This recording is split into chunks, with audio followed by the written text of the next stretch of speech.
السلام عليكم ورحمة الله وبركاته. ازيكم يا طلاب أولى إعدادي؟ النهاردة بإذن الله هنحل امتحانات من ورق برافو، مش من الكتاب اللي معاكم، لأن معظمكم عارف أكيد إن شكل الامتحان اتغير، وهو إن القطعة ما بقتش اختيارات، بقت عبارة عن أسئلة وتجاوبوا عليها زي كده قطعة الإنجليش. والأفعال مش هتيجي اختيارات، هيجيب الفعل زي ما هو كده وانتوا تصرفوه، وآخر حاجة هيكون في إجابة وانتوا تعملوا لها سؤال. ده اللي اتغير بس. وقبل ما نبدأ حل، لو عجبك الفيديو ما تنساش تعمل اشتراك في القناة ولايك للفيديو، ولو حابب تنضم معايا في جروبات الاونلاين هسيب لكم رقمي في الديسكريبشن بوكس. ويلا بينا نبدأ. ده اول اكزام من امتحانات برافو. تعالوا بقى نبدأ كده نقرا القطعة مع بعض. واول حاجة بيقول لنا بونجور. بونجور يعني صباح الخير. جو مابيل روبرتو. انا اسمي روبرتو. جي 25 ans. انا عندي 25 سنة. جابيت ارام. انا عايش في روما. جو سوي ايطاليان. انا اكون ايطالي. جو سوي ميديسان. انا بكون طبيب. جو بارل ايطاليان اي فرونسي. انا بتكلم ايطالي وفرنساوي. ده كده مين؟ احنا كده خلصنا روبرتو. نيجي للي بعده بيقول لنا بونجور. جو مابيل ليا. انا اسمي ليا. جي 24 ans. انا عندي 24 سنة. جابيت ا ليون. انا عايشة في ليون. جو سوي فرونسيز. انا بكون فرنسية. جو سوي بروفيسور. انا بكون جو سوي بروفيسور هي تكون ايه؟ مدرسة. جو بارل انجلي اي فرونسي. انا بتكلم انجليزي وبتكلم فرنساوي. يعني هنا كده كل واحد بيعرفنا بنفسه. تالت واحد بونجور. جو مابيل مازن. انا اسمي مازن. جي 12 ans. انا عندي 12 سنة. بيقول انا جابيت ا منصورة. انا عايش في المنصورة. جو سوي ايجيبسيان. انا بكون مصري. جو سوي élève. انا بكون élève يعني طالب. جو بارل arabe et anglais. انا بتكلم عربي وبتكلم انجليزي. دي كده القطعة وسهلة جدا مفيهاش اي حاجة، كل واحد فيهم قدم لنا نفسه. نيجي بقى نشوف الاسئلة تبقى عاملة ازاي. بصوا بقى اول 3 اسئلة كده هتلاقوا كده ادي 1 2 3 اللي هو لتر ا بيقول لنا ايه؟ بيقول لنا اسك، وهنا اسك، وانها وهنا اسك. اسك دي معناها هل، وكلهم كده دي هل ودي هل ودي هل كلهم اسك.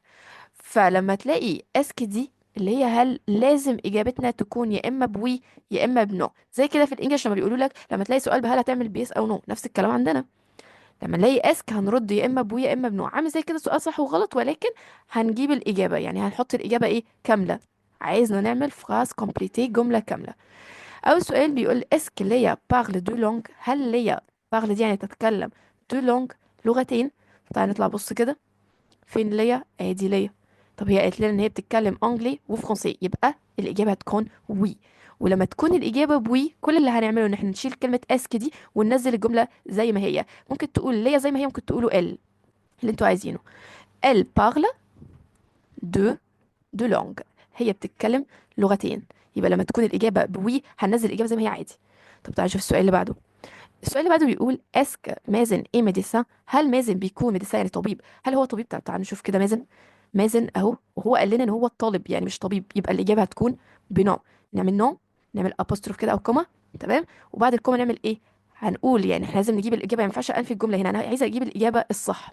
هقول مازن او اقول ايل واحط ايه ايلي، ادي الجمله اهي. وهنشيل كلمه ميديسان، وطبعا اسك مش هنحط كلمه هل دي. ايلي، ونروح قايلين ان هو طالب، ننزل كلمه طالب عادي. شوف رقم 3 بتقول اسك. رقم 3 بيقول اسك روبرتو ابيت اون ايجيبت. هل روبرتو عايش في ايطاليا؟ تعال نطلع كده نشوف روبرتو فين. روبرتو اول واحد. قال لنا جابيت ارام. طب ما كده في ايطاليا لان روما عاصمة ايطاليا. يبقى هنقول وي، وقلنا ان طالما اجابتنا بوي هنعمل ايه؟ هنشيل اسك وننزل الجملة زي ما هي. ممكن تقول روبرتو زي ما هو او تقول il habite en Italie. كده دول اول 3 اسئله اللي هم بيبداوا باسك. بعد كده التلات اسئله التانيين برضو تبع القطعه، بس دي اداه استفهام، ولازم تكونوا عارفين اداه استفهام كويس قوي. اول اداه استفهام وهي الاو. وانا عامله ورق فيه مجمعه فيه كل الافعال اللي علينا وكل الادوات الاستفهام. لو في اي حد حابب يبقى ابعته له بيكلمني وانا هبعته له بدون اي مقابل. آه، هتلاقي رقمي في الديسكريبشن بوكس. يلا نشوف اول سؤال بقى هنا. او ابيت مازن. اين يعيش مازن؟ الاو دي معناها اين. تمام. تعالوا نشوف كده مازن عايش فين. مازن اهو. قايل لنا جابيت منصوره. ما ينفعش انقل الجمله زي ما هي، لان هو هنا بيقول لي انا عايش في المنصوره، فما ينفعش اقولها كده. انا المفروض اقول هو عايش في المنصوره. هو يعني ايه؟ يعني هجيب مازن دي او اقول عليه إيل، هعمل مقص كده، هقول إيل او مازن اللي انتوا عايزينه، إيل ابيت، واكتب وانزل كلمة المنصورة بس كده. تمام، ده كده أول سؤال. رقم اتنين، كيلاج روبرتو. كيلاج دي اللي هي بتسأل عن العمر، فبيقول لنا ما عمر روبرتو. تعالوا نطلع نشوف روبرتو عنده كام سنة. الجي 25 ans. نفس الكلام، ما ينفعش أنقل الجملة زي ما هي، المفروض أقول هو عنده 25 سنة. هقولها ازاي؟ هقول كده روبرتو أو أقول إيل إيلا، وأقول إن هو عنده 25 سنة بس كده. نشوف رقم ثلاثة. رقم ثلاثة بيقول كيلي لا ناسيوناليتي دولية. يعني ناسيوناليتي دي يعني جنسية ما، جنسية ليا. تعالوا نشوف جنسية ليا ايه.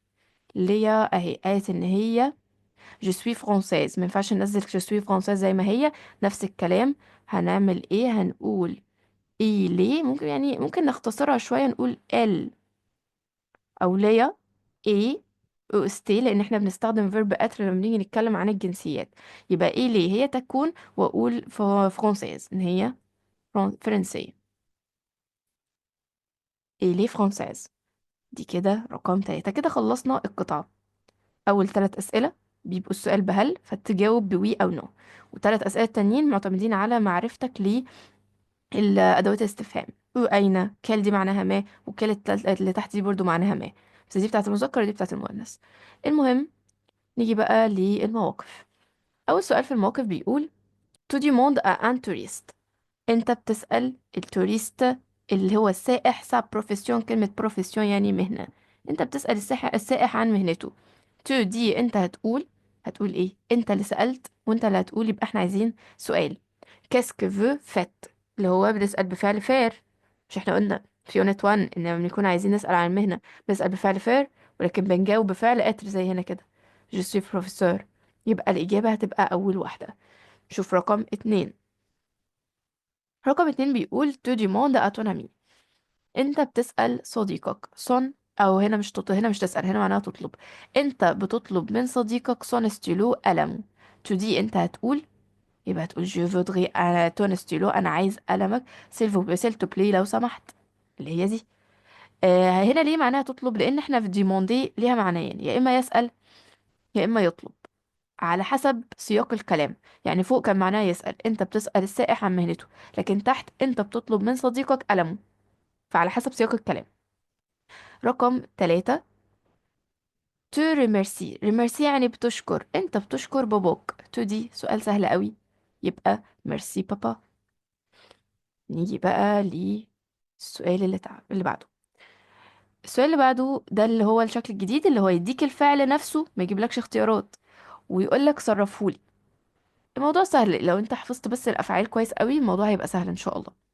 تمام. فما تقلقوش. يعني اول سؤال بيقول لوسي. لوسي دي بنت. مش احنا عارفين في يونت 1 ان لوسي لما اجي اشيلها كده احط مكانها ال عشان اعرف اصرف هي. طب فيرب قال ليه اللي هو معناه يذهب، ده كان فعل شاذ. ده الفعل الوحيد اللي اخره او ار وكان شاذ. يبقى هعمل ايه؟ لوسي اللي هي ال هتاخد فا. ال فا. طب رقم اتنين، كي نقط س، فيرب اتر. ده ايه ده بقى؟ مفيش ضمير، بس احنا كنا حافظينها كده اصلا. السؤال ده اللي هو معناه من هذا، وكانوا بنحط الاو اس تي كده بنصرف مع الايل والال. واصلا احنا لو عكسناها اللي هي السو دي هتبقى سي ابوستروف، نحط او اس تي اللي هي معناها انه او انها. تمام، فهي جايه كده، يا اما كيس، وهي اصلا اصل الاي والسو دي كانت سي. دي كده اللي هو تصريف الافعال. نيجي بعد كده للاختيارات. بيقولي كومون فا نقط اليكول. مين اللي في الضماير دي كان بياخد الفا؟ اللي كان بياخد الفا هي التو. نيجي رقم اتنين، tu as combien نقط كور لو لاندي. دي كانت حاجة ثابتة كده اللي بتسأل عن العدد، اللي هي combien دو. ناس تقولي طب ما هي كور دي فيها اس جمع، لا هي حاجة ثابتة combien دو، اللي هي دي، او دو ابوستروف لو في حرف فويل، وده حرف ساكن مش محتاج دو ابوستروف. نيجي رقم ثلاثة، نيكولاس أبيت نقط باري. كل المدن بتاخد حرف الجر كان ما عدا مين؟ كان ما عدا ثلاثة، اللي هي القاهرة والفيوم وسينا، كانوا بياخدوا الأو اللي هي اي يو دي. تمام. والاون دي كانت بتيجي مع البلاد، اللي هي الدول، يعني الدول زي فرنسا زي مصر زي ايطاليا، كل دول كانوا بياخدوا ام. دي كده الاختيارات ومفهومش حاجة صعبة. نيجي بعد كده لتكوين السؤال، وكل بقى الناس بقى بتستصعب الموضوع ده. موضوع سهل، لو عرفتوا الأدوات استفهام إن شاء الله يبقى الموضوع سهل، فما تقلقوش. رقم واحد بيقول جابيت أسوان، أنا عايش في أسوان. طب ما كده بالفرنش، يعني أنا دلوقتي قلت بالعربي أنا عايش في أسوان، بالعربي برضو هتقولوا إيه؟ أين أنت تعيش؟ طب هو أين دي احنا لسه كنا قايلينها فوق في القطعة اللي هي أو يو دي، عليها أكسون أو. طب بعدين الجو هتتحول للتو، او تو. طب وابيت، ابيت هتنزل زي ما هي، بس لا، في حاجه لازم نعملها. مش احنا عارفين ان النهايه بتاعه التو بتاخد اي اس؟ يبقى مع التو احط اي اس، اما الجو فوق كانت اخرها اي، وهي دي اللي هتتشال. او تو ابيت، اين انت تعيش، او ابيت تو، يعني ممكن نعكسها نجيب الابيت الاول والتو في الاخر، بس نحط ما بينهم شرطه بس. رقم اتنين، إلي نفور، الساعة 9. دي كان السؤال على اللي هو الساعة عامة، كنا بنسأله ازاي؟ كان اسمه كيلور ايه-تيل، كيلوراتيل، او إلي كولور اللي انتوا عايزينه، كيلوراتيل. نيجي بعد كده لآخر حاجة وهي الكومبليت. الكومبليت بيقول أليكول، في المدرسة جم، أنا بحب ونقط. ممكن نحط هنا مادة دراسية زي مثلا لو فرونسي، أنا بحب اللغة الفرنسية. عايزين تقولوا لونجلي، اللي انتوا عايزينه أي حاجة، لي مات، الماس، ايا كان بقى الحاجة اللي انت هتحطوها. رقم اتنين، je travaille dans un hôtel، انا بشتغل في الاوتيل. je suis، انا بكون، انا بكون ايه اللي هو ريسبشونيست. كلمة كبيرة شوية بس لازم نكتبها هنا، اللي هو ريسبشونيست.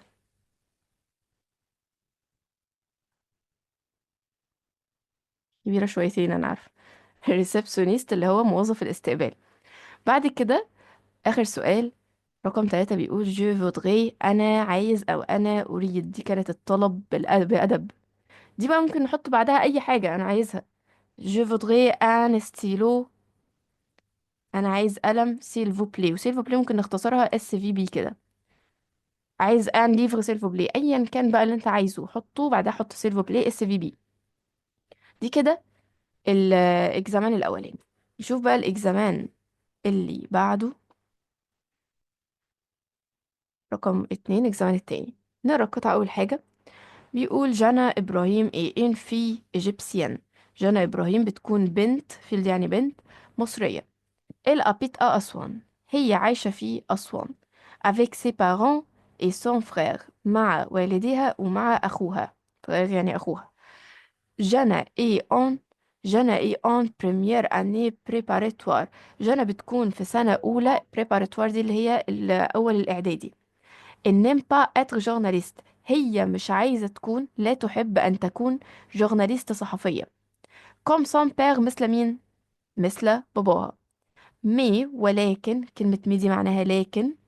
اي لم اتر ميديسان، هي حابة ان هي تكون ميديسان، طبيبة، كوم سا مير، مثل مامتها. خلي بالكوا عشان ممكن يقولك هي مامتها بتشتغل ايه، هو باباها بيشتغل ايه، فهو يقولك كوم دي معناها مثل، يعني باباها بيشتغل جورناليست ومامتها بتكون ميديسان.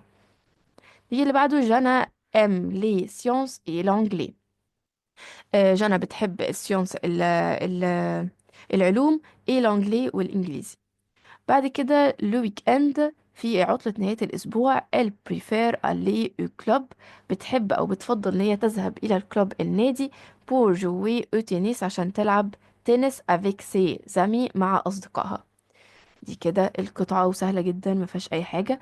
نيجي لأول سؤال، وقلنا الثلاث أسئلة دي بسؤال بهل هنعمل الإجابة يا إما بوي يا إما بنو. أول سؤال بيقول اسك جانا habite en Égypte، هل جانا عايشة في مصر؟ تعالوا كده، هي جابت أسوان وأسوان في مصر، يبقى هقول وي وهنشيل دي وننزل باقي الجملة جانا، أو أقول ال أبيت أون إيجيبت.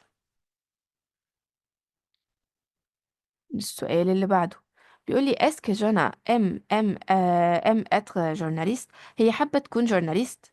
تعالوا نطلع نص. هي قالت n'aime pas être journaliste. هي مش حابة تكون جورناليست. هنا ممكن ننفي الجملة، والأفضل إن احنا نقول الإجابة الصح. مش هي قالت لنا يبقى احنا نقول نو. مش هي قالت إن هي حابة تكون ميديسان، يبقى احنا ممكن نقول جانا أو نقول ال، ونقول ام اتر نفس الجملة عادي، ونشيل كلمة جورناليست كده. تمام. ونحط مكانها ميديسان. هي حابة تكون طبيبة. ده كده السؤال التاني. السؤال التالت: اسكي جانا ا اون سور؟ هي جانا عندها أخت؟ هي قالت لنا فوق ان هي عايشه مع اسوان مع والديها ومع اخوها، يبقى هي ما عندهاش اخت.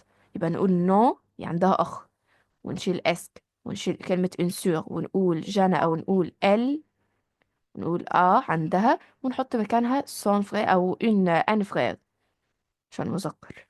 فرير، عندها اخ.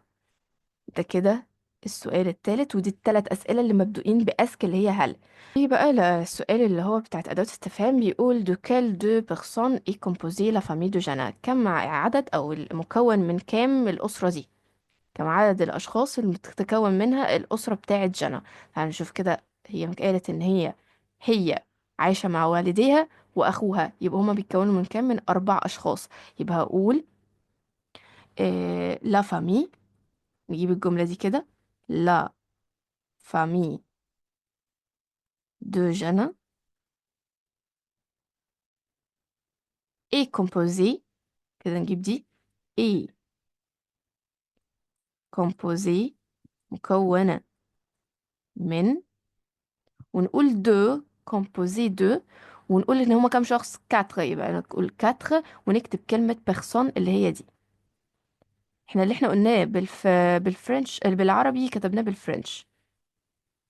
عائلة جنى بتكون مكونة من 4 أشخاص. La famille de Jana est composée de 4 personnes. ده السؤال رقم 1. رقم 2: quand Jana va au club؟ امتى؟ quand دي يعني متى. متى جنى بتذهب إلى النادي؟ هي قالت لنا فوق إن هي بتروح امتى. قالت لنا في الويك اند. في الويك اند. يبقى هقول جنى va au club الويك اند.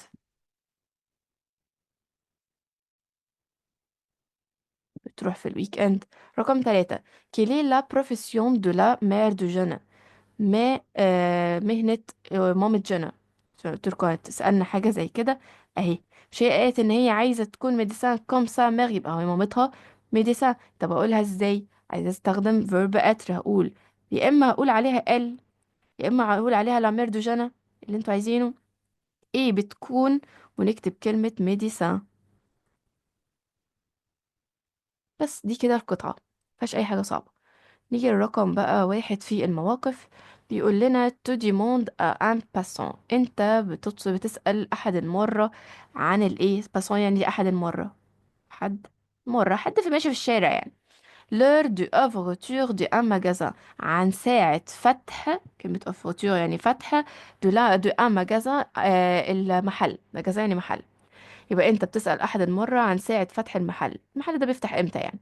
تودي انت هتقول، انت اللي سألت وانت اللي هتقول، يبقى احنا عايزين السؤال. يبقى à quelle heure ouvre ce magasin؟ في أي ساعة يفتح المحل؟ دي رقم 1. رقم 2: tu y à la pharmacie. انت بتكون في الصيدلية. tu dis pharmacien. انت هتقول للصيدلي، هتقول له ايه؟ هتطلب حاجة. هتقول له vous avez des mouchoirs en papier؟ عندك مناديل ورقية؟ عشان دي الحاجة الوحيدة بتتباع في الفارماسي لما أخدنا أشياء وأماكن. رقم 3: ton ami te demande، صديقك بيسألك qu'est-ce qu'il y a dans la cuisine؟ ماذا يوجد في الكوزين؟ المطبخ. ماذا يوجد في المطبخ؟ مفيش غيرها. فريجو، لا تلفزيون ولا كرسي فوتيه ينفع يكونوا في المطبخ. نيجي بعد كده لتصريف الأفعال. تصريف الأفعال بيقول نو، عايزين نصرف فيرب معاها فيرب avoir. فيرب avoir هيبقى nous avons، يعني هنشيل الاو اي ار ونحط مكانها او ان اس. رقم 2: لكور نقط ميدي. الحصة هتنتهي، عايزين نصرف فيرب فينير اللي هو معناه ينهي. هتنتهي ميدي الساعة 12 الظهر. الفيرب فينير ده مجموعة تانية. المجموعة التانية ليها تصريف ثابت. ايه هو التصريف الثابت ده؟ مع الجو بنشيل الاي ار. احنا على فكرة تصريفه ثابت زي المجموعة الأولى بس مش نفس النهايات.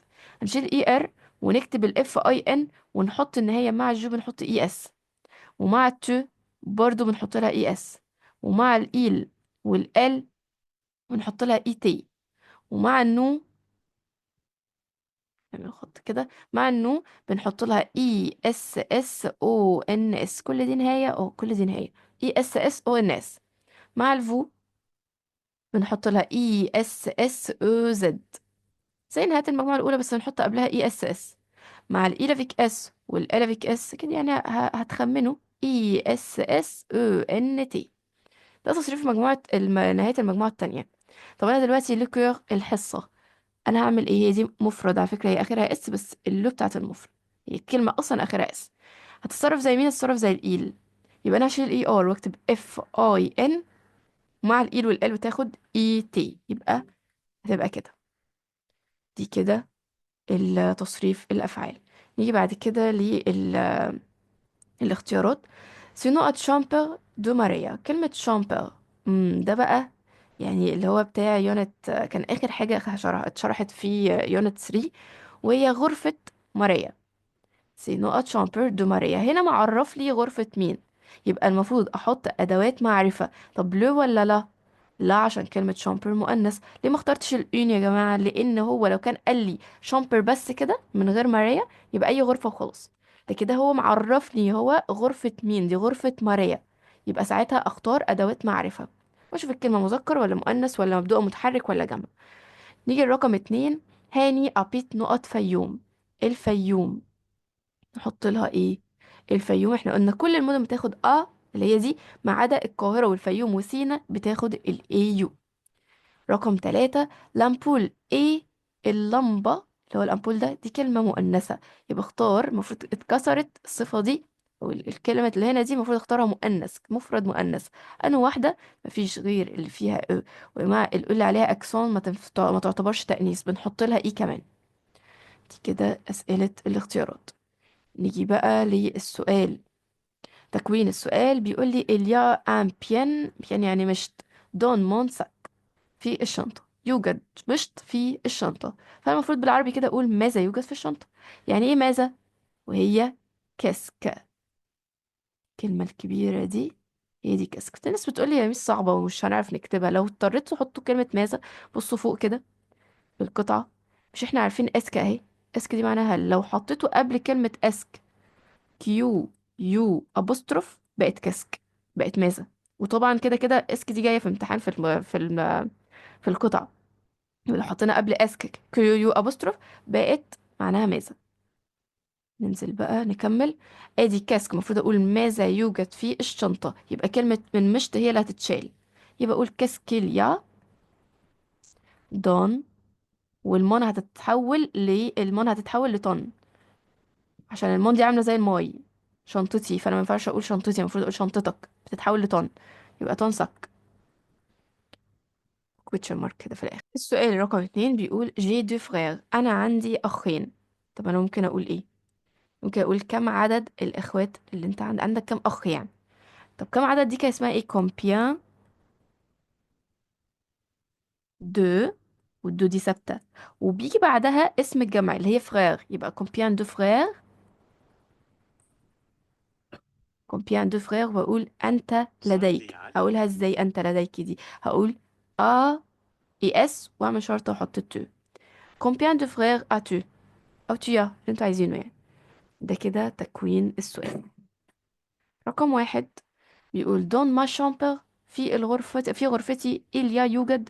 ايه الحاجات اللي قلناها في الغرفة؟ زي سرير، أرموار، دولاب، أي حاجة. وأسهل واحدة فيهم هي كلمة آن لي.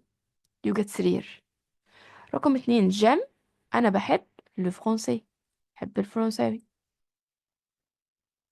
وآخر سؤال على بارفيمري جاشيت. في محل العطور. جاشيت أنا بشتري. فلاكون. نحط الفلاكون. ان فلاكون دو بارفان. ان فلاكون دو بارفان. انا هشتري فلاكون دو بارفان، زجاجة من العطر. ان فلاكون دو بارفان. تمام كده، احنا خلصنا امتحان واحد وامتحان اتنين، وكده نكون خلصنا الفيديو. لو عجبك ما تنساش تعمل اشتراك في القناة ولايك للفيديو، ولو حابب تنضم معايا في جروبات الاونلاين هسيب لك رقمي في الديسكريبشن بوكس، واشوفكم في فيديو جديد ان شاء الله. اوروفار.